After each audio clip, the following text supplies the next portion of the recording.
UP TET में बेहतरीन कारकर्दगी के बाद अब हम लोग राजस्थान के मुअल्लिम एहलियती इम्तिहान की तैयारी करेंगे। इस ज़िम्न में आज हम लोग उर्दू के सॉलिड पेपर को डिस्कस करेंगे, जिसमें पहला सवाल ये है कि उर्दू ब्रज भाषा से निकली है, ये नज़रिया किसका है। तो दोस्तों ये नज़रिया मोहम्मद हुसैन आज़ाद का है। मोहम्मद हुसैन आज़ाद ने अपनी किताब आब हयात में ये लिखा कि इतनी बात तो हर शख्स जानता है कि उर्दू ब्रज भाषा से निकली है, यानी कि ये नज़रिया मोहम्मद हुसैन आज़ाद का हो गया। बाकी ऑप्शन भी देख लेते हैं।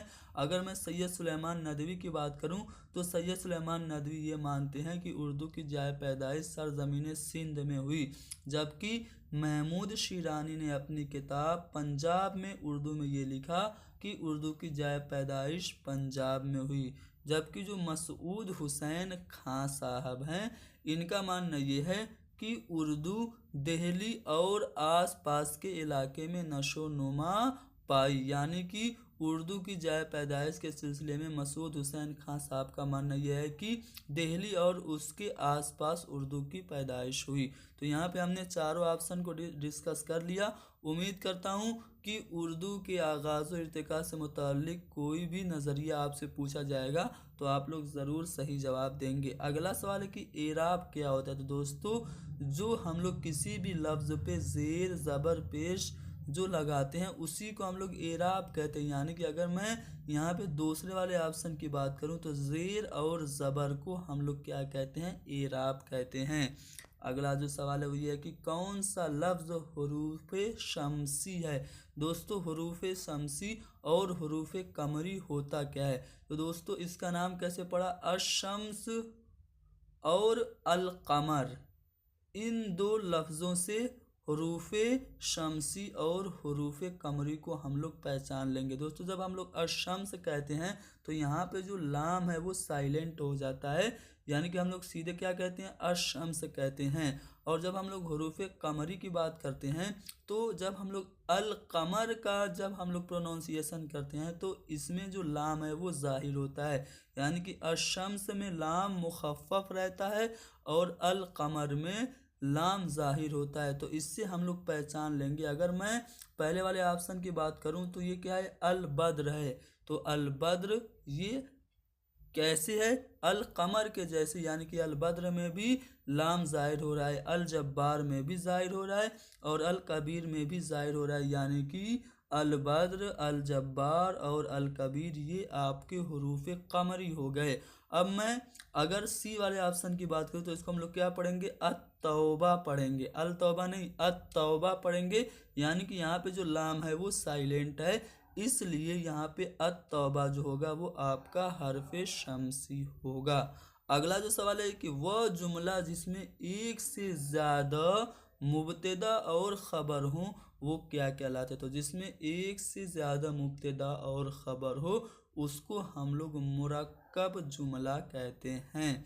अगला जो सवाल है वो ये कि फ़जाइया की अलामत है। दोस्तों फ़जाइया ये लिखा हुआ है, फ़जाइया की अलामत क्या है, इसको अंग्रेज़ी में एक्सक्लेमेशन साइन कहते हैं, यानी कि साइन ऑफ एक्सक्लेमेशन कहते हैं। इसका निशान ऐसे होता है। तो अगर आप लोग चारों ऑप्शन में देखें तो जो पहला वाला जो ऑप्शन है वो निशान इसके जैसा है, यानी कि यहाँ पे फ़जाइया की अलामत जो होगी वो पहला वाला ऑप्शन होगी। अगला जो सवाल है वो ये है कि अगर इजाज़त हो तो अर्ज़ करूँ, यानी कि इजाज़त हो तो अर्ज़ करूँ, इस जुमले में कौन सा ज़माना है। तो दोस्तों इस जुमले में आपका मुज़ारे है। अगला जो सवाल है वो ये कि इसमें जमा की मिसाल क्या है। दोस्तों इसमें जमा को हम लोग अंग्रेज़ी में कलेक्टिव नाउन यानी कि समूहवाचक संज्ञा कहते हैं। तो यहाँ पे जो फ़ौज है वो आपका कलेक्टिव नाउन है, इसमें सिपाहियों का झुंड होता है, यानी कि इसमें जमा आपकी फ़ौज हो जाएगी। अगला जो सवाल है वो ये कि अहमद बीमार है, इस जुमले में कौन सा फ़ेल है। तो दोस्तों इस जुमले में फ़ेल नाकिस है। अगला जो सवाल है वो ये है कि मिर्च नामा सबक के मुसन्निफ़ कौन है। तो दोस्तों ये सवाल आपके लिए होमवर्क है, कमेंट करके बताइए कि मिर्च नामा के मुसन्निफ़ कौन हैं। अगला सवाल ये है कि एक लड़की का गीत, ये जो नज़्म है इसके शायर कौन हैं। तो दोस्तों एक लड़की का गीत नज़्म अख्तर शिरानी की है। अगला सवाल ये है कि पैसेज पे मबनी है। पैसेज को पहले हम लोग पढ़ेंगे, फिर इससे रिलेटेड 71 से 75 नंबर के जो सवालात हैं उनको देखेंगे। पैसेज में ये कहा जा रहा है कि नेकी की तुम तस्वीर, मुअफ़्फ़फ़ की तुम तदबीर हो दीन की तुम पासबा, ईमान सलामत तुमसे है, फितरत तुम्हारी है हया तीनत में है महरो वफा, घुट्टी में है सब्र रिज़ा, इंसान इबारत तुमसे है, मुनिस व खावंद की तुम गमखार फर्जंदों की हो, तुम बिन है घर वीरान सब, घर भर में बरकत तुमसे है, तुम आस पास हो बीमार की, ढारें हो तुम बेकार की, ढारस होना चाहिए मेरे ख्याल से, दौलत हो तुम नादार की, उसरत में इशरत तुमसे है। अब हमने पैसेज को पढ़ लिया, इससे रिलेटेड सवाल देखते हैं। पहला सवाल है कि ये जो नज़्म है इसका उन्वान क्या होना चाहिए। तो यहाँ पे बात की जा रही है कि ये शौहर की मददगार है, बेटों की क्या है गमखार है। तो कौन होता है ऐसा? औरत होती है। तो जाहिर सी बात है इसका जो हमें टाइटल देना चाहिए वो औरत देना चाहिए, लेकिन औरत तो सभी ऑप्शन में है। सही जवाब क्या होगा? तो औरतों का मकाम क्या है ये इस नज़्म में बताया जा रहा है, यानी कि इस नज़्म का उन्वान मेरे लिहाज से औरतों का मकाम होना चाहिए। अगला जो सवाल है वो ये कि तीनत, ये जो लफ्ज़ है इसका मुतरादिफ यानी कि हम माना सिनोनिम्स क्या होगा। तो दोस्तों तीनत का मतलब होता है खसलत, आदत, यानी कि तीनत का मुतरादिफ आपका आदत हो जाएगा। अगला सवाल ये कि मज़कूरा बाला नज़्म के अशार में कवाफ़ी कौन है। दोस्तों काफिया और रदीफ आप लोग जानते हैं ना। काफिया वो होता है जो एक जैसे सिनोनिम्स शब्द होते हैं उनको हम लोग काफिया कहते हैं, और रदीफ जो होता है वो चेंज बिल्कुल नहीं होता। तो अगर आप तुमसे है देखें तो ये सभी मिसरे में आपको, जो कि दूसरा मिसरा है, सब में आपको देखने को मिल रहा है। दूसरे में, फिर चौथे में, फिर छठे में, फिर आठवें में। तो ये जो तुमसे है ये आपका क्या होगा? रदीफ होगा। अब आपसे पूछा जा रहा है कि काफिया कौन है। तो काफिया में आपकी जो होगा वो सलामत और इबारत होगा। जैसा कि आप लोग देख सकते हैं यहाँ पे पैसेज में सलामत, इबारत, बरकत, इशरत, ये सभी आपके क्या हैं? कवाफी हैं। तो यहाँ पे हमें ऑप्शन में सलामत और इबारत था, तो जो हमारा ऑप्शन होगा वो कौन सा वाला सही होगा? बी वाला सही होगा। अगला जो सवाल है वो भी पैसेज पे मबनी है। नस्र का पैसेज है, हम लोग पढ़ेंगे, फिर 76 से 80 तक के जो सवालात हैं उनके जवाब को ढूंढेंगे। कहा जा रहा है कि इंसान के लिए ग़िज़ा बहुत ज़रूरी है। इंसानी ग़िज़ा की ख़ास चीज़ें गेहूँ, चावल, चना, सब्जियां, फल, अंडा, दूध, घी, मछली, गोश्त वगैरह हैं। तंदुरुस्त रहने के लिए ज़रूरी है कि इंसान अच्छी ग़िज़ा खाए। इससे क्या होता है? इससे जिस्म और हड्डियों को ताकत मिलती है। जब हम लोग अच्छी ग़िज़ा खाते हैं तभी तो हमारे जिस्म को क़ुव्वत और ताकत मिलती है। साग और तरकारियाँ ये क्या करती हैं? बदन में हरारत बढ़ाती हैं। हरारत को क्या कहते हैं? गर्मी, यानी कि टेम्परेचर कहते हैं। हरारत से खाना हज़म होता है। ठीक है। हरी सब्जियां सेहत के लिए बहुत मुफीद हैं। दूध नहायत उम्दा ग़िज़ा है। इसमें वो तमाम चीज़ें मौजूद हैं, यानी कि दूध में वो सभी चीज़ें मौजूद हैं जो सेहत के लिए ज़रूरी हैं। बच्चे, जवान, बूढ़े, तंदुरुस्त और बीमार, सब के लिए दूध फ़ायदेमंद है। तो नस्र का ये पैसेज हमने पढ़ लिया। अब इससे रिलेटेड जो पहला सवाल है वो ये है कि तर्ज बाला इक्तिबास में किस चीज़ की अहमियत पर जोर दिया गया है। तो इस इक्तिबास में आपको अच्छी ग़िज़ा की अहमियत पे जोर दिया गया है। अगला जो सवाल है कि हरारत का मुतरादिफ क्या है। तो दोस्तों हरारत का जो मुतरादिफ होगा, यहाँ पे जो हिद्दत लिखा है मेरे ख्याल से जिद्दत होना चाहिए। तो बी वाला जो ऑप्शन है वो आपका सही होगा।